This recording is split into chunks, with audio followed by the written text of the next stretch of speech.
2 Timóteo, capítulo 3. Eu gostaria, dentro do possível, de continuar na mesma ênfase que o irmão Bernardo vem vindo. Eu gostaria de avaliar essa lista de pecado considerando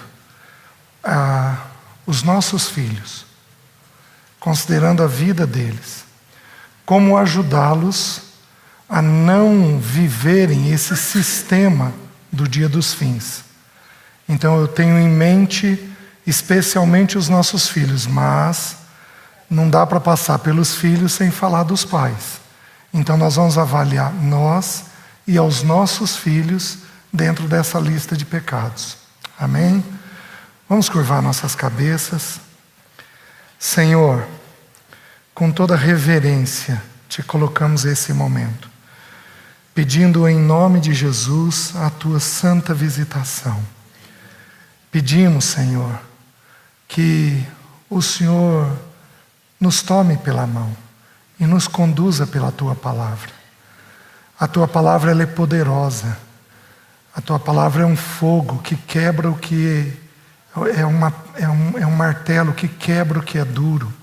É um fogo que queima o que é impuro, que consola o que é abatido. Senhor, visita-nos mediante o poder da tua palavra. Dá-nos a coragem de examinar a nós mesmos e as nossas casas, para que o teu bom nome seja glorificado. E, Senhor, nós resistimos a toda ação maligna. Satanás não tem poder algum no nosso meio. Senhor, nós ordenamos que ele fique fora desse lugar. Ele não tem poder sobre as nossas vidas, sobre este momento em particular. Por isso nós o repreendemos. Nós nos sujeitamos a Ti e resistimos a Satanás, certos de que ele vai fugir de nós. Nós oramos em nome de Jesus. Amém. Uma vez eu ouvi um irmão dar um exemplo que foi muito interessante para mim. A esposa dele, ela foi caixa de banco. E ele estava explicando como é que os bancos, quem aqui trabalha em bancos ou foi caixa, vai saber disso melhor do que eu. Ele estava me explicando como é que os caixas são treinados para identificar nota falsa. Então ele disse que os treinadores lá, eles trabalham exaustivamente esses caixas em notas verdadeiras. De tal maneira que eles pegam tanta habilidade na nota verdadeira, que de tocar numa nota falsa, eles sabem identificar. Essa é uma estratégia que Satanás usa conosco. Ele levanta uma teoria ou outra, e aí ele põe a gente desgastado tentando provar que aquela mentira é uma mentira, ao invés da gente apenas pregar a verdade. E fazer com que a verdade fique tão forte dentro de nós, fique tão impactante dentro de nós, que a gente sabe o que é verdade. E quando a mentira chega, a gente de prontidão sabe identificar aquilo como uma mentira. Satanás é muito habilidoso contra nós, mas muito habilidoso. Ele é um mestre de mentira, de articulação, de enganar o nosso coração. Ele desde o princípio vem fazendo isso. Ele toma uma frase que o pai falou para Adão e põe um ponto de interrogação nessa frase depois com Eva. É assim que Deus disse: não comereis de toda a árvore do jardim? Deus disse o contrário: vocês podem comer de toda a árvore do jardim. Mas ele começa com uma negativa. É assim que ele diz. Então ele torce as coisas, ele manipula as coisas. É típico de pessoas dissimuladas ou manipuladoras. Pega uma frase dentro de um contexto inteiro e torce aquela frase, muda aquele sentido. Então no tempo dos fins, ele vai fazer muito isso com todos nós. E o que nós precisamos ter de segurança? Qual é a verdade? A verdade precisa ser uma coisa exaustiva dentro de nós. Nós temos que saber de cor e salteado a verdade para enfrentarmos o tempo dos fins. Mas tem uma coisa que é curiosa. O próprio Senhor Jesus fez isso. Ele, às vezes, para ensinar um princípio, ele não ensina o princípio do ponto de vista positivo. Ele pode ensinar o princípio do ponto de vista negativo. Por exemplo, o Senhor fez isso com a oração. O Senhor disse assim: e vós, quando orardes, não sejais como os hipócritas. Ele começa a ensinar sob uma perspectiva negativa. Então Paulo lança mão agora da mesma verdade. E para nos preparar para o tempo dos fins, ele mostra coisas ruins que haverão dentro das pessoas neste período. Então, uma das formas de nós nos prepararmos para o tempo do fim é nós entendermos quais os pecados que nós temos que evitar. Faz sentido para os irmãos? Porque se nós entrarmos por esse pecado, nós nos tornamos participantes deste período do fim. Nós vimos agora o nosso irmão colocar a ênfase que Josué deu de abandonar os ídolos, os pecados. Sabemos pelo texto que nós vimos já na época de Noé, na época de Ló, que deuses serão uma coisa muito forte. Vimos na época de Noé que há muita sexualidade. E se você pegar o primeiro capítulo, não abra, de Romanos, ele vai falar de um pecado sexual desenfreado que vai ter no tempo dos fins. Só que no mesmo texto, ele fala de idolatria. Porque o pecado sexual, de acordo com as Escrituras, é um ídolo. Não apenas aquele pecado descrito, mas todos os pecados sexuais, de uma forma geral, eles são ídolos dentro de nós, ídolos que nos produzem prazer. Então são dois assuntos diretamente relacionados, a idolatria e a sexualidade. Meus irmãos, no tempo dos fins, o primeiro pecado descrito, nós já vamos ler o texto, vai ser o do egoísmo. E os irmãos vão perceber que muitos pecados, mas muitos, estão ligados a prazeres pessoais.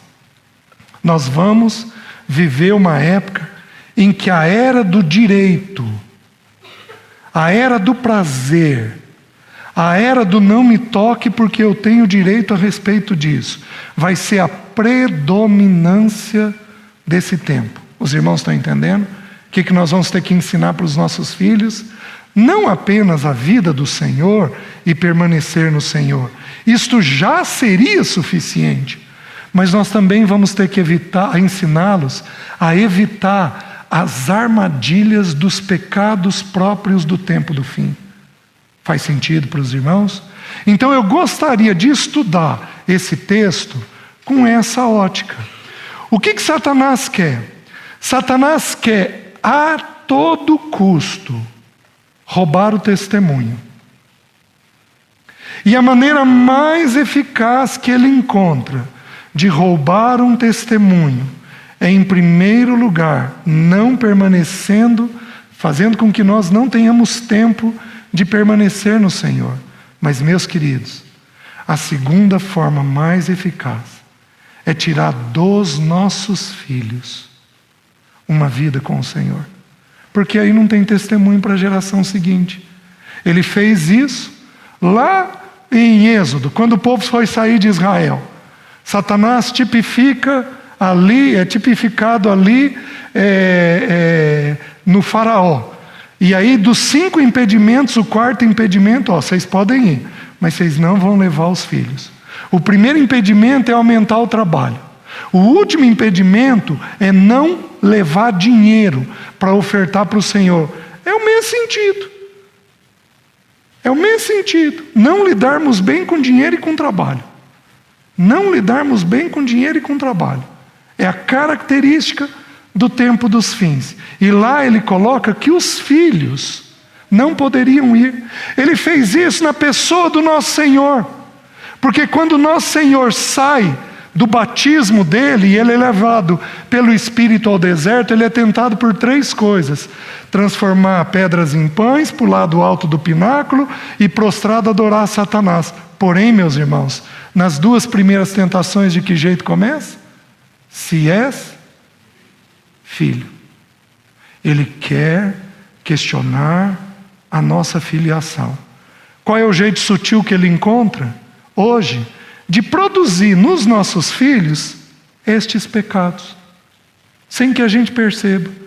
Porque aí ele coloca, de qualquer forma, ele coloca os nossos filhos vivendo esse período do fim.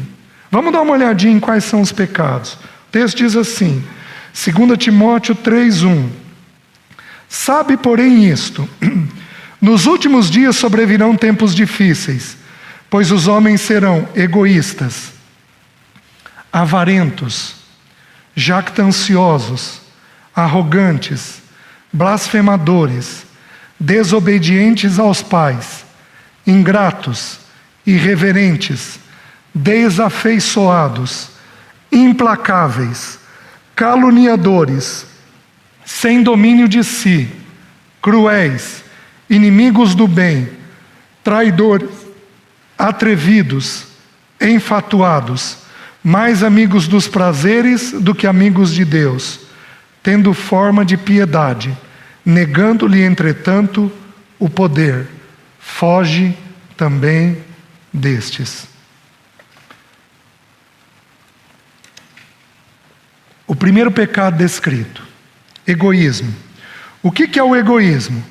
Que ama a si mesmo. Como é que isso é produzido dentro de casa? Deixa eu explicar para vocês. Tem 2 erros que pais cristãos podem cometer com relação aos filhos. O primeiro é proteger demais. O que é proteger demais? É fazer pelo filho tudo aquilo que ele tem condições de fazer. Você está entendendo? O filho já tem condições de pegar determinada coisa e fazer sozinho. Você vai lá e faz por ele. Quem aqui é muito serviçal? Levanta a mão, levanta alto a mão.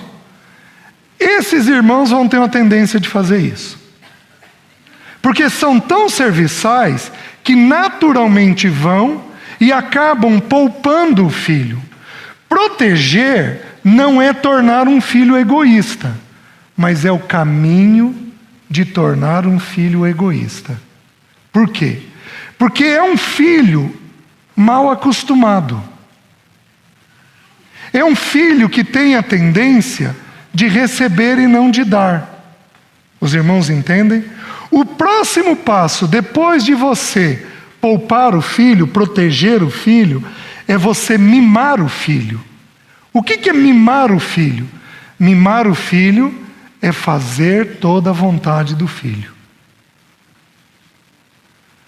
Se eu perguntar para o teu parceiro se você mima o filho, porque se eu perguntar para você, o que você vai me dizer? Não. Se você mima o filho. Mas se eu perguntar para o teu parceiro, tem risco dele me falar que você protege o filho ou que você mima o filho?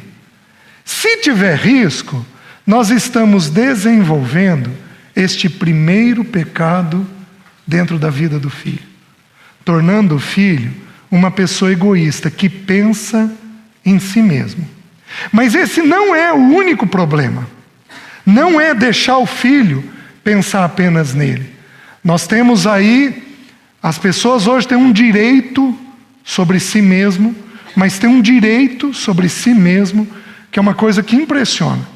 A primeira vez que eu fui partilhar a palavra nos Estados Unidos, eu enfrentei uma coisa curiosa. Eu estava no mercado, e eu sou muito serviçal. Eu estava no mercado, e aí a pessoa, tinha um senhor na minha frente, já de idade, com o carrinho dele, o carrinho vazio, e eu fiz o que eu tenho a prática de fazer aqui no nosso país. Eu peguei o carrinho e afastei.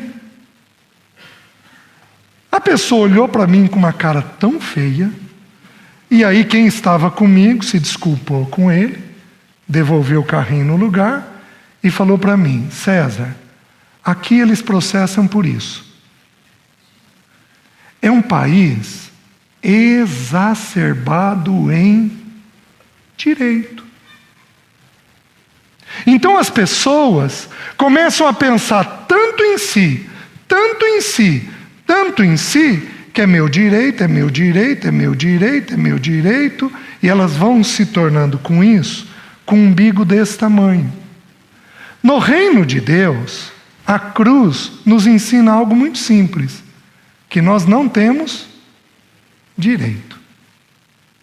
Essa lição precisa ser ensinada para os nossos filhos. Porém, quais são os erros mais comuns que os pais cometem ao ensinar essa lição para os filhos? O primeiro, especialmente homens fazem isso. Não dão direito algum.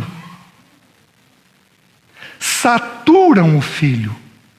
Pesam a mão em demasia sobre o filho.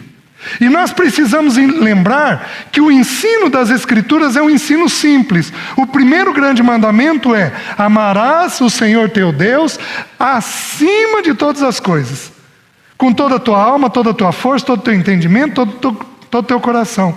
Porém, o segundo mandamento é um mandamento de equilíbrio. O que ele diz? Amarás o teu próximo como a ti mesmo. Pais muito exigentes, eles não ensinam o processo da cruz de forma adequada. Pais muito exigentes, eles anulam os filhos. E quando o filho começa a sair de casa, ele pende para um extremo oposto. Qual o extremo? De buscar de alguma forma o direito que ele tem. Está fazendo sentido para os irmãos? Nós precisamos entender que Deus pede a cruz para nós e para um filho nosso naquilo que é necessário, mas Ele não pede a cruz em tudo. Porque tem determinadas coisas que nós não temos necessidade de tomar a cruz. Mas pais muito pesados, muito fortes, eles acabam tendo uma tendência de exigir tanto do filho, que o filho até se submete. Um filho homem, por exemplo, que é exigido demais, ele pode ficar passivo. Como é que ele vai governar a casa dele, se ele é passivo? Então, nós temos que tomar o cuidado de não pegarmos lições corretas, verdadeiras, adequadas, e colocarmos um peso excessivo nessas lições. Então, o filho, ele precisa sim aprender que tem momentos que é dele, mas tem momentos que não é dele. Nós precisamos sim frustrar os nossos filhos. Existem duas lições que tornam os nossos filhos adultos maduros. Isso vale no natural e vale no espiritual. Quais são as duas lições? A primeira: filho tem que saber lidar com verdade. Se ele não souber lidar com verdade, ele vai ter problema na vida adulta. Meus queridos, pensem comigo.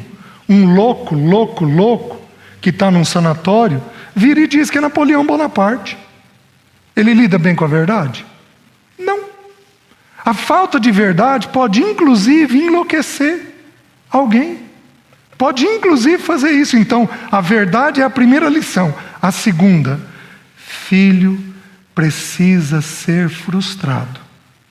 Porque se ele não for frustrado, ele não tem tolerância para viver a vida adulta. Por isso que alguns dos nossos filhos foram tão protegidos, tão cuidados, às vezes tão mimados, que quando eles atingem 18 anos, que eles têm que sair para a vida, enfrentar a vida, eles não dão conta. Porque papai e mamãe sempre atenderam a vontade dele. Aí ele sai, ele quer que a namorada atenda, ele quer que o amigo atenda, ele quer que o professor da universidade atenda a vontade dele. Ele é completamente protegido e mimado. Ele não tem vigor emocional para lidar com frustração. Vocês estão me entendendo? Essa vai ser a característica do tempo dos fins. Meus queridos, a gente vê isso no dia a dia. Você anda por aí e vê isso no dia a dia. Você vê isso na calçada. As pessoas completamente voltadas para si mesmo e pensando naquilo que elas querem. Vocês estão me entendendo? Há na Bíblia um exemplo que é maravilhoso. Abram em 1 Reis, um exemplo negativo. 1 Reis, capítulo 1, versículo 5.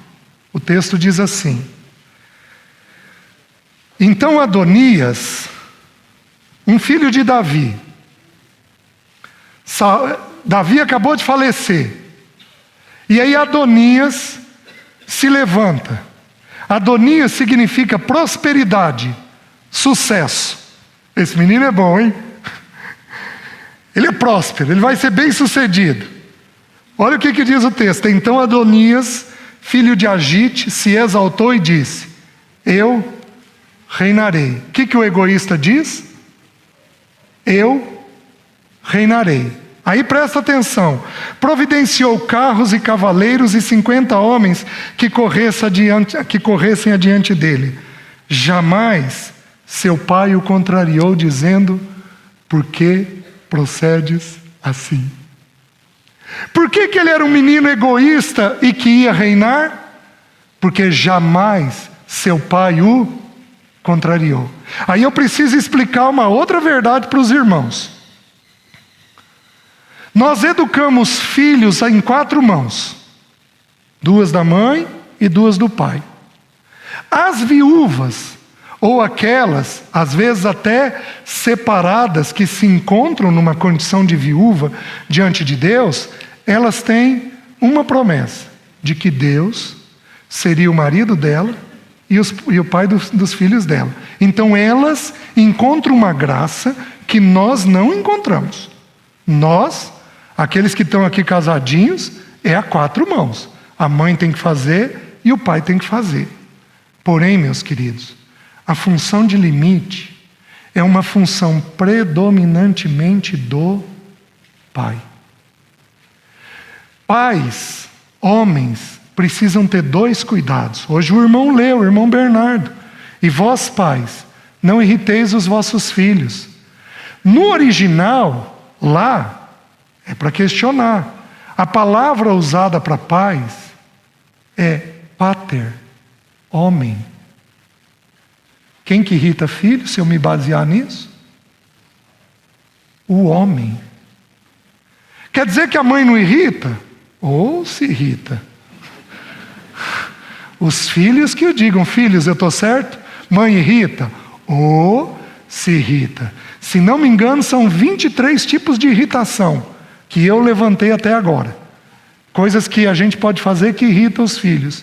Mas por que o texto descreve que é pai? Porque este pai não santifica a sua esposa, de tal maneira que ela também vai irritar o filho. Então quem tem que cuidar da mulher e dos filhos somos nós. Quem põe o limite para filho é, em especial, o pai. Quem aqui tem uma tendência, os homens, a pergunta é para os homens. Quem aqui tem uma tendência de ser um pai muito bravo? Levanta a mão. Muito rígido. Levanta alto, por favor. Isso, temos alguns. Quem aqui tem uma tendência, como homem, de ser passivo? Levanta a mão. Isso. Os 2 extremos são complicados.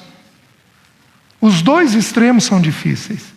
Porque para você quebrar o egoísmo, você tem que saber perceber a criança no momento. A criança não pode fazer tudo o que ela quer, mas a criança também tem que brincar. Então nós vamos ensinar para a criança Eclesiastes capítulo 3.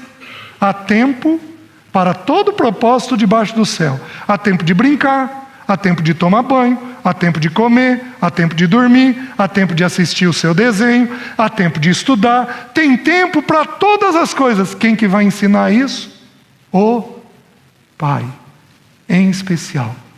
Se fizermos isso com os nossos filhos, livramos os nossos filhos do primeiro pecado que os coloca nesse período do fim. Porém, se não fizermos isso, nossos filhos aumentam o umbigo e acham que eles têm direito em tudo. Os irmãos estão entendendo?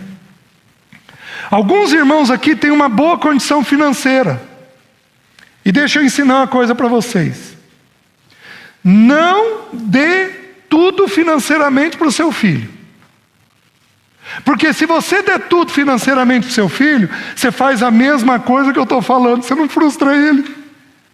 Filho, a partir de 12 anos de idade, ele precisa ter a experiência que Jesus teve. Ele foi lá no templo e falou para Maria e José: vocês não sabiam que me convinha estar na casa de meu pai?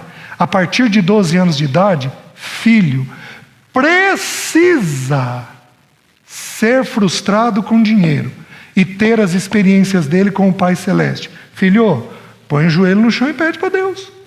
Põe o joelho no chão e pede para Deus. Põe o joelho no chão e pede para Deus. Os irmãos estão entendendo? Filho precisa aprender a ter dependência de Deus. Com que idade seu filho começa a ter desejos?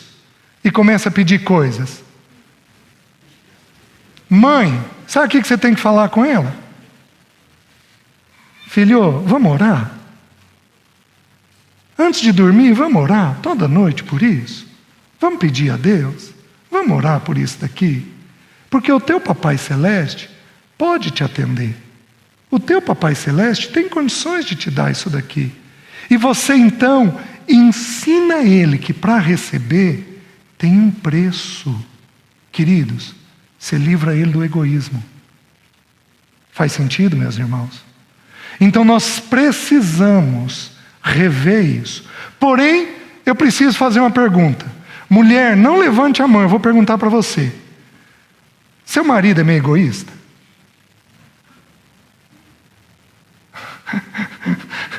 Tá, não levante a mão, nem fale.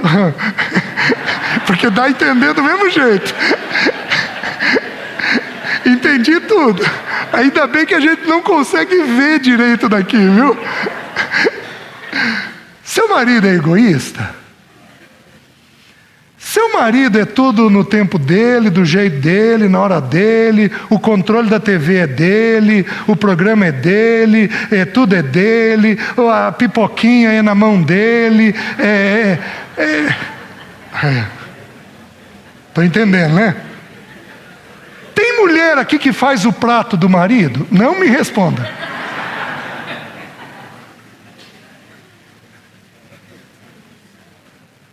Eu venho de uma casa, meus queridos, que o meu pai na mesa ele fazia assim. E minha mãe tinha que saber qual o prato que era para servir no prato dele. Minha mãe sabia de cor e salteado o que ele queria. Porém, torna o umbigo da pessoa desse tamanho, cheio de direitos. Homem, sua mulher é egoísta? Tem que ser no tempo dela, do jeito dela, da maneira dela. Queridos, prestem atenção. Nós não damos o que nós não temos. Isso é um princípio. Isso é um princípio natural e espiritual. Jesus estava apertado por uma multidão, apertado, querendo caminhar para a casa de Jairo. A multidão apertava ele. Aquela senhorinha, aquela velhinha, veio no meio da perna do povo, tocou na orla da veste. Jesus parou e falou: de mim saiu o poder. Senhor, todos te apertam. Como o Senhor diz isso? De mim saiu o poder. Como é que Jesus sabia que saiu o poder? Porque ele tinha poder para dar. Se houver um pai ou uma mãe egoísta, você pare tudo e não ensine essa lição para o seu filho. Porque você primeiro tem que aprender essa lição. Deixa eu perguntar para os homens. Você vive a vida comum do lar? Você lava uma louça para sua esposa? Você tira uma roupa do varal? Você vive a vida comum do lar? Se ela tem filhos pequenos, você libera ela: querida, vai dormir daqui as crianças que eu vou cuidar deles. Você faz isso? Porque se você não perceber tua mulher como parte mais frágil, nós temos um problema para a lição do egoísmo. Os irmãos estão entendendo? Vocês estão vendo como é que tudo é sutil? E como que entra dentro do dia a dia do lar sem a gente perceber? O teu filho está enfiado dentro do quarto. Por que ele está enfiado dentro do quarto? Por que ele não consegue transitar e viver com você? Por que a vida familiar é recusada por ele? Oh, meus queridos, nós deixamos eles enfiados dentro do quarto e achamos que eles não têm risco de entrar no egoísmo? Bom, o silêncio está me dizendo tudo. Está me dizendo que vocês estão compreendendo. Os irmãos estão entendendo? Segundo pecado. Volta lá em 2 Timóteo.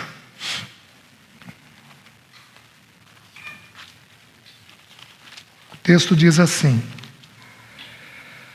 pois os homens serão egoístas. Em segundo lugar, avarentos. O que significa a palavra avarento aqui? Ela é diferente, o original é diferente da primeira lista. Porque lá a primeira lista é o desejo de possuir. Aqui não, aqui é quem ama o dinheiro. Vocês lembram do texto de 1 Timóteo que diz que o amor ao dinheiro é a raiz de todos os males? A palavra amor ao dinheiro é uma única palavra no grego, avarento. O amor ao dinheiro. Você pensa muito em dinheiro, homem? Você trabalha demais? Você quer conquistar demais? Sua esposa te alerta de que tem coisas que são perigosas e complicadas? Você trabalha em excesso? Meus queridos, se você fizer isso, você pode ter um amor ao dinheiro. E a Bíblia ensina que o amor ao dinheiro é a raiz de todos os males. Na vida de Ló, qual foi o primeiro grande pecado? O amor ao dinheiro. E colheu tudo que colheu. Então a tônica do tempo dos fins é uma tônica de sutileza. Satanás, ele aparece para nós no período do fim como anjo de luz.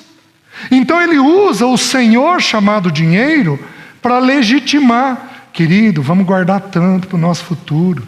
Querida, nós temos que ter tal plano de saúde. Vamos fazer isso, vamos fazer aquilo. Vamos trabalhar um pouquinho a mais. Quantas mulheres aqui não dão sugestões como essas para os seus maridos? Porque elas são ansiosas quanto ao futuro.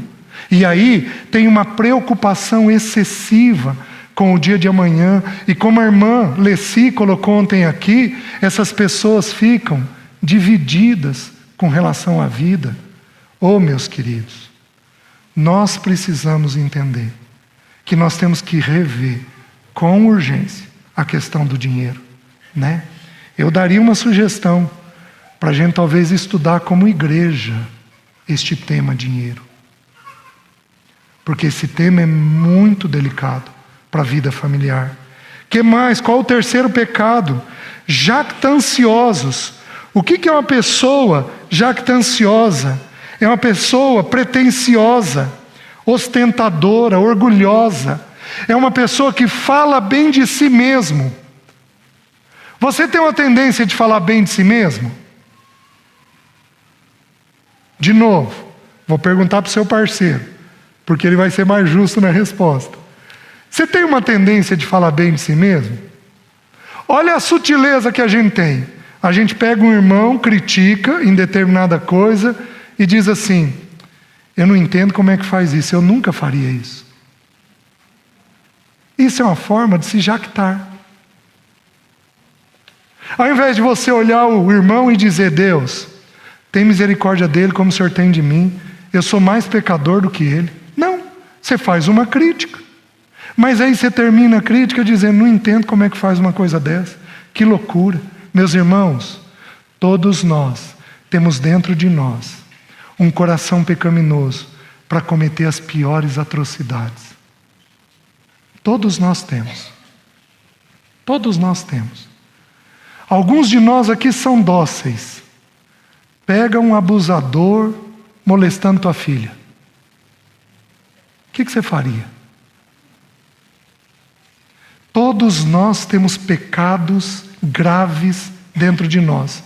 Nós só não tivemos condições de pô-lo para fora. Por isso a gente tem que ter misericórdia do outro. E a Bíblia diz uma coisa muito simples. Eu gostaria, anota aí na tua Bíblia, Provérbios 27:2.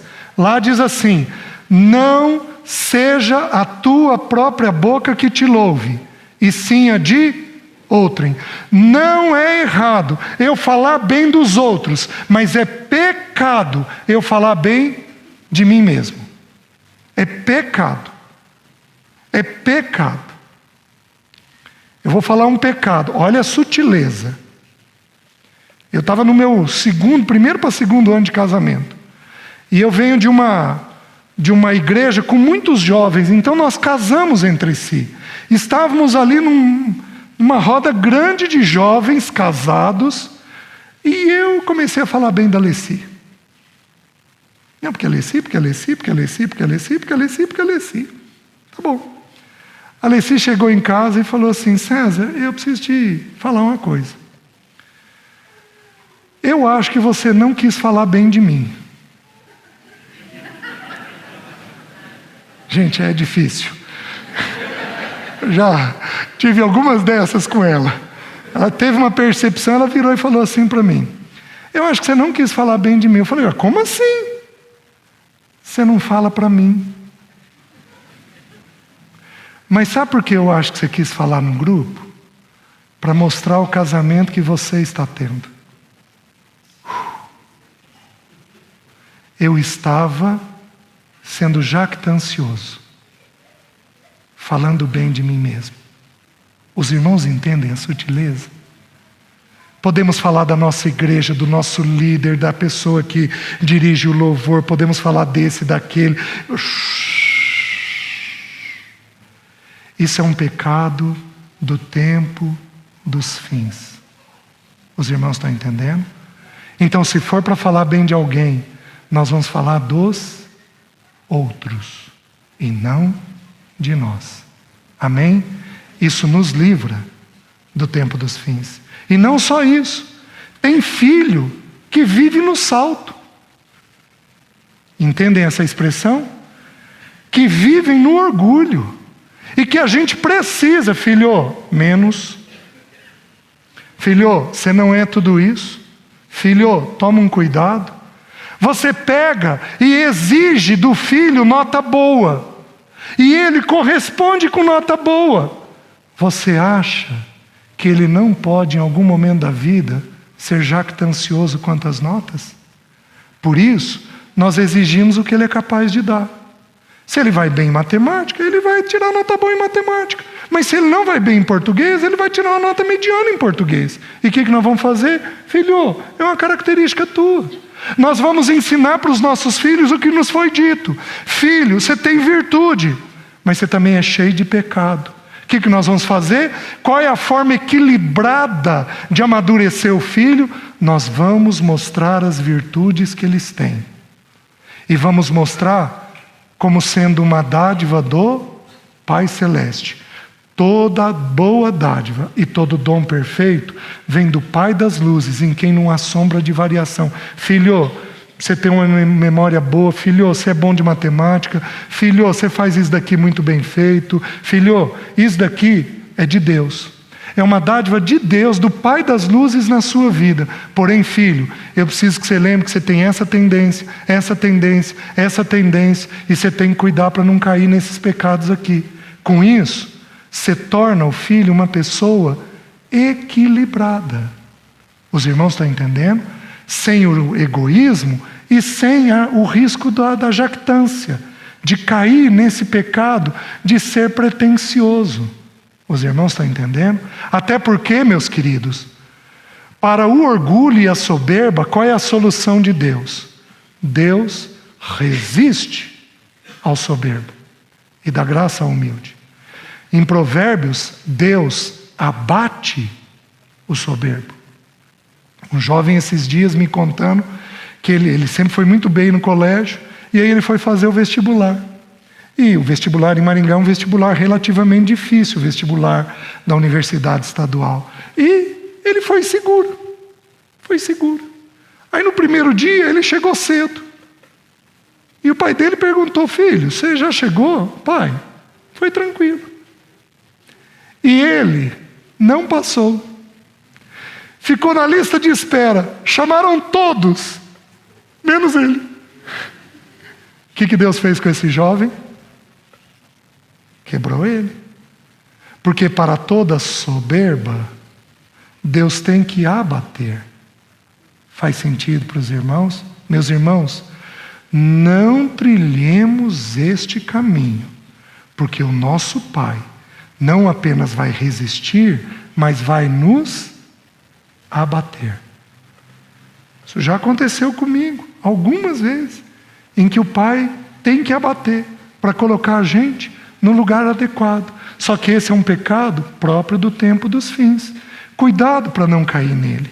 Que mais? O texto diz assim: jactanciosos, arrogante. É um pecado próximo da jactância. O que é arrogância? É o ato de mostrar-se acima dos outros. Quem se eleva sobre o outro. Mas ele tem um segundo sentido, que valoriza seus próprios meios ou métodos. Deixa eu perguntar uma coisa para você. Você se considera bom naquilo que você faz? Isso é arrogância. Você faz o que você faz com muita segurança? Isso é arrogância. Você diz para os outros que aquilo que você faz está bem feito? Sabe por que o arrogante é um pecado que cabe muito para a pessoa rica, que cai muito para o rico? Vocês lembram daquele rico descrito nos evangelhos? Que ele tem tantos celeiros, o que ele diz? Destruirei, construirei outros. Sabe por que a arrogância é típica da riqueza? Porque, meus queridos, na riqueza, a pessoa acha que tudo que ela faz dá certo. Você é uma pessoa de uma boa condição financeira? Anote aí, Eclesiastes 9:11. Quero que você decore esse texto. Por quê? Porque o texto lá ensina que tudo depende do tempo e do acaso. Vi ainda outro vazio debaixo do céu, que não é dos ligeiros o prêmio, nem dos fortes a vitória, nem dos prudentes o pão, nem ainda dos entendidos, ele fala alguma coisa, porém vi que tudo depende do tempo e do acaso. Sabe por que você deu certo? Porque a Bíblia diz que Deus faz o rico e o pobre. Não é a nossa mão. Deus faz o rico e o pobre. Os irmãos estão entendendo? Então, tenham no seu próprio coração este pecado, tanto da jactância quanto da arrogância.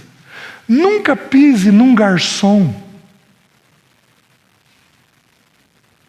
Nunca pise num garçom,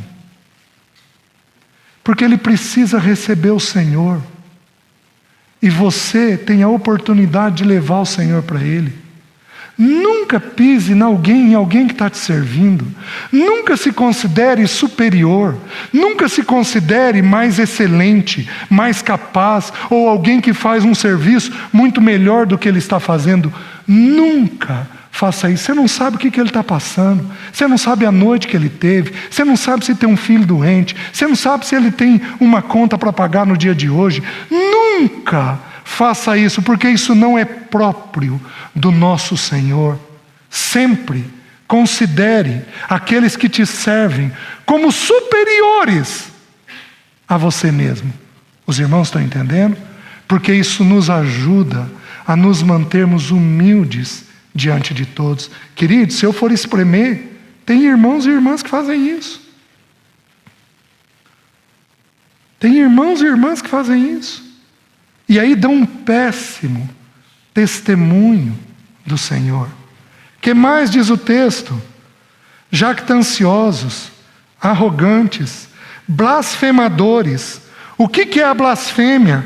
A blasfêmia é você falar mal, é você injuriar de forma abusiva, é você pegar alguém e falar sobre essa pessoa, algo que você não viu, algo que você não viu, que você ouviu, e você pegar e começar a falar mal dessa pessoa. Meus irmãos, o que te garante que o que você ouviu é verdade?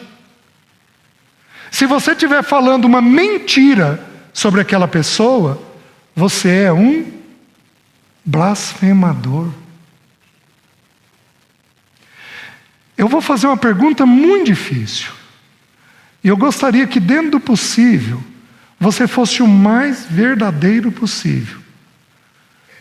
A sua casa, a mesa da sua casa, fala de outras pessoas? Levanta a mão, por favor.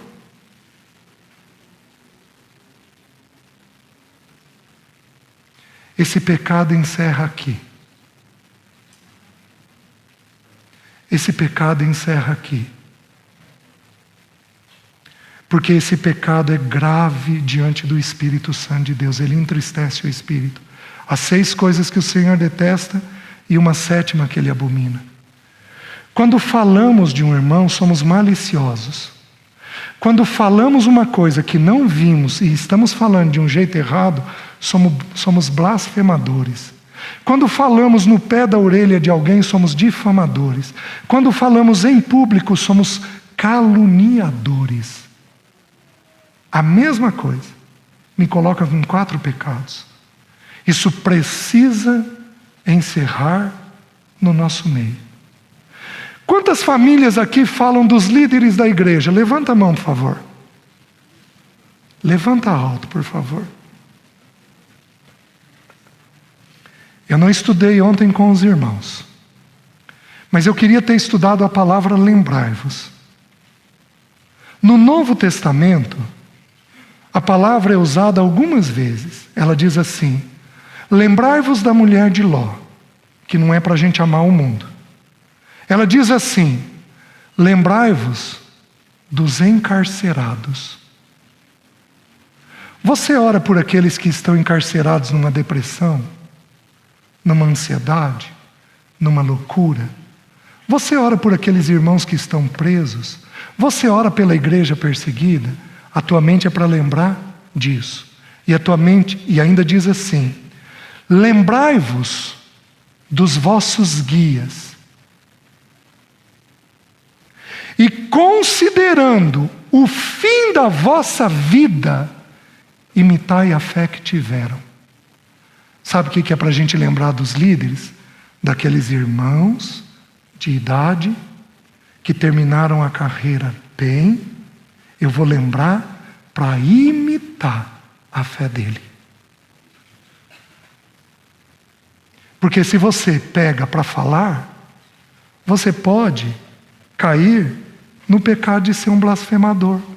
A grande maioria das coisas que nós falamos, nós não vimos. Blasfêmia é isso. É falar algo que não constitui verdade. Por isso que a blasfêmia contra o Espírito é um pecado imperdoável, porque é uma coisa pesada. Meus queridos, olha quantos pecados do tempo dos fins nós temos no nosso meio. Deixa eu perguntar para vocês. Quem aqui tem elementos na casa egoístas? Levanta a mão. Levanta alto, por favor. O primeiro pecado. O segundo pecado. Quantos aqui tem elementos na casa que amam o dinheiro? Levanta a mão. Olha lá. O terceiro pecado. Quantos irmãos aqui têm problema de ser jactanciosos? Na casa tem problema disso. Levanta a mão. Olha lá. Quantas famílias aqui têm o pecado da arrogância? Levanta a mão. Olha lá. E nós queremos ser protegidos do tempo do fim. Como é que nós vamos fazer isso? Se o pecado do tempo do fim está dentro do seio familiar. Os irmãos estão entendendo? O que mais o texto diz? Blasfemadores. Aí diz: desobedientes aos pais. Filho precisa obedecer. Queridos, tem filhos que são fáceis. Então tem filhos que são difíceis. Nem todo filho agitado é desobediente. E nem todo filho tranquilo é tão obediente. Porque agitação e tranquilidade é diferente de obediência e desobediência. É bem diferente. Vocês estão entendendo? O que nós vamos fazendo ao longo dos anos? Ensinando o filho a entender que o que nós estamos falando é o melhor para eles. Um pai, via de regra, pode pedir algo errado para o seu filho abaixo dos 12 anos de idade? Não. Então qual a única resposta que cabe? Sim, papai. Sim, mamãe. Não cabe outra resposta. Porém, quando eles atingem 12 anos para frente, aí nós precisaríamos parar e estudar, nós não vamos ter tempo. Nós vamos ter uma lição dos 12 aos 30, que é ensinar o filho a tomar decisões. Se você não ensinar o filho a tomar decisões, ele fica infantil. E para um filho ser adulto, ele tem que saber tomar decisões. Só que é uma lição gradativa, lenta. Ao longo de 18 anos nós vamos ensinar essa lição. Como é que eu sei isso? Jesus tomou a primeira decisão dele aos 12 anos de idade. Qual foi a decisão? Ficar sozinho em Jerusalém. Se teu filho tomasse essa decisão, o que você faria com ele? Agora, se o teu filho resolvesse ficar um pouco mais na igreja para conversar com o pastor e sanar algumas dúvidas, o que você faria com ele? Esse é meu menino. Olha a jactância. Os irmãos estão entendendo? Jesus começou a tomar decisões aos 12. Voltou para a casa dos pais e era-lhes submisso. E aos 30 anos de idade, a lição estava feita. Ele saiu para a vida adulta. Mulher, você está em dúvida de até quando você vai educar o teu filho? Vou responder a tua pergunta. Quando é que eu vou voltar a trabalhar? Quando é que eu posso tomar essa decisão? Vou responder a tua pergunta. Quando é que o filho está formado nas Escrituras? 30 anos de idade. Então até lá, respira fundo. Porque teu filho vai precisar da sua ajuda. Mulher, a gente educa filho até 30 anos. E em geral a gente forma o caráter até 20, 22 anos. A gente ainda está formando o caráter. Depois nós vamos formar as experiências de vida. Nós vamos ensinar ele a lidar com a vida, a decidir diante da vida. Porém, essa lição só termina aos 30 anos de idade. E os filhos vão precisar ter isso. Eu não sei que idade tem teu filho. Nós temos aqui no nosso meio, não levanta a mão, filhos, pais que têm filhos desobedientes. Se você tem, eu quero te fazer um convite. A partir de hoje, todo dia, como casal, vocês vão apresentar ele em oração. A partir de hoje, todo dia, vocês vão sondar o coração de vocês e ver se vocês foram desobedientes aos pais. Eu tive uma lição curiosa. Eu fui relativamente um filho obediente. Eu não tive grandes problemas nem com meu pai, nem com a minha mãe. Mas eu tenho uma história. Eu estava com 13 anos de idade, eu não era convertido. E eu fui trabalhar numa joalheria, que vendia óculos, joia, relógio. Tá bom. Meu pai tinha 6 filhos estudando fora. E eu, aos 13 anos de idade, chegou o dia das mães. Pai, dá um relógio para a mãe. Filho, o pai não tem dinheiro. Como assim, pai? Pega aí um relógio. Vamos escolher um relógio e dar para a mãe. E eu briguei com meu pai. Aos 13 anos de idade. E aí, a situação passou. Meu pai não comprou o relógio. Ele não tinha dinheiro. Ele não comprou o relógio.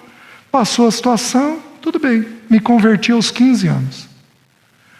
Aos 26 anos tive o André. O André nasceu em março. Primeiro dia das mães. Queria que o André desse um presente para a mãe dele. O que o Senhor trouxe na minha mente? Você lembra? Não consegui ficar em paz. Até que procurei meu pai. Meu pai era ímpio. Procurei meu pai e falei: pai, o senhor lembra dessa situação, filho? Não me lembro de nada disso. Pois é, pai, mas eu me lembro. Eu pequei contra o Senhor e eu preciso pedir perdão para o Senhor, porque hoje eu estou entendendo o que o Senhor viveu. Você foi que tipo de pai? de filho, desculpe, você foi desobediente? Você enfrentou? Você bateu boca? Eu estou falando com os adultos. Você bateu boca com seu pai ou sua mãe? Você teve enfrentamento? Você teve desobediência? Sabe o que o Espírito vai te fazer? Vai te levar a fazer antes de ajudar teu filho a te obedecer? Ir lá e rever. Então, se porventura o Espírito Santo trouxer algum pecado no teu entendimento, na tua mente, de enfrentamento, de mentira, de jogo, de manipulação, de desobediência com os teus pais, o que você precisa fazer? Você precisa pegar a lição da humildade, ir até os teus pais, se eles ainda forem vivos, e dentro do possível, pedir perdão. Porque tudo para nós começa no arrependimento. É ali que você vai ter autoridade para ensinar teu filho a obedecer. Tudo bem? Vamos avançar um pouquinho mais. Ingratos. O que é a palavra ingrato? Ingrato é ingrato. Desprezível. Mal agradecido. Deixa eu fazer uma pergunta. Você tem hábito de ser uma pessoa bem educada? Meus queridos, boa educação não é santidade, mas gratidão é santidade.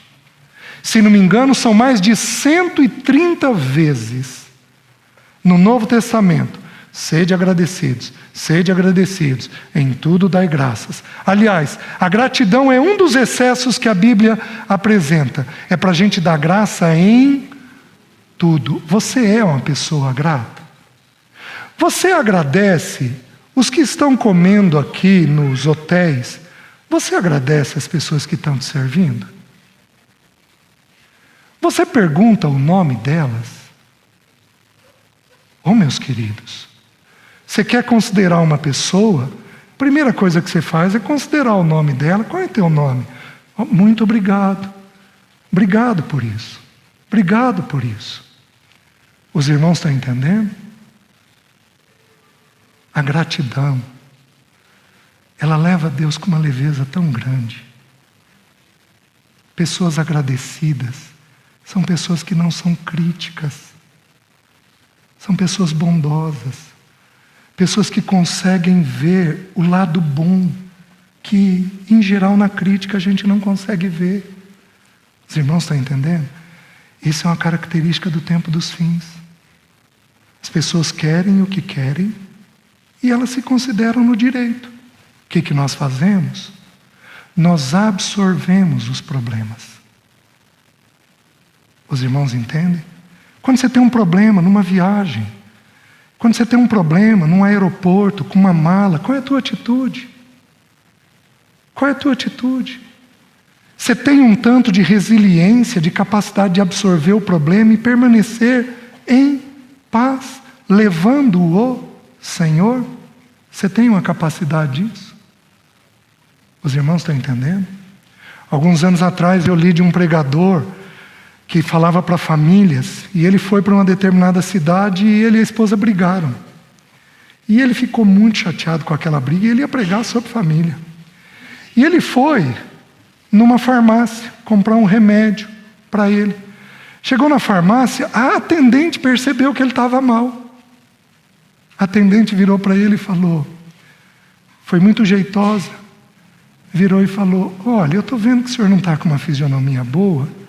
Hoje nós temos um pregador aqui na cidade.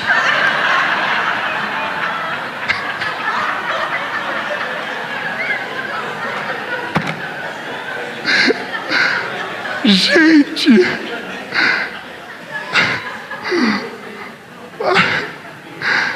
Deus é muito alegre. Ele sabe fazer com a gente, viu?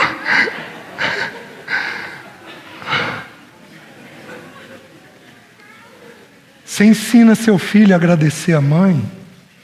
Você ensina seu filho a ver as coisas boas da mãe?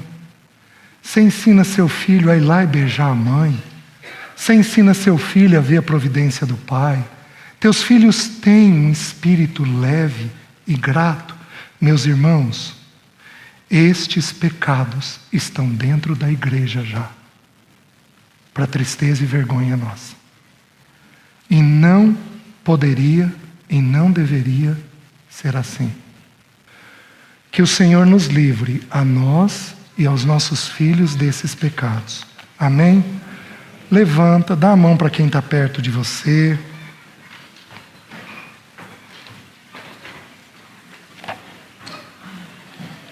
Vamos fazer aqui um cordão humano. Vamos orar pelas nossas vidas.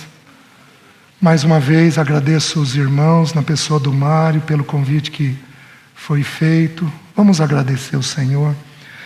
Senhor, obrigado,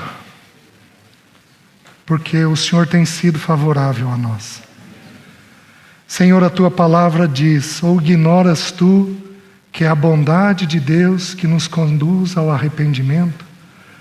Senhor, usa de bondade e nos conduz ao arrependimento, para que o Teu bom nome seja glorificado. Senhor, desperta os nossos corações e as nossas mentes e ajuda-nos a sermos cheios do Senhor. Senhor, perdoa a multidão dos nossos pecados. Perdoa o que nós homens temos feito, o que as irmãs têm feito. Perdoa o pecado dos nossos filhos. Senhor, perdoa-nos. E, Senhor, dá-nos da Tua vida. Que esse ano seja um ano diferente. E que a Tua obra prospere nos nossos lares, nas nossas vidas pessoais. Faz isso, nós clamamos, em nome de Jesus. Amém. Deus abençoe, irmãos.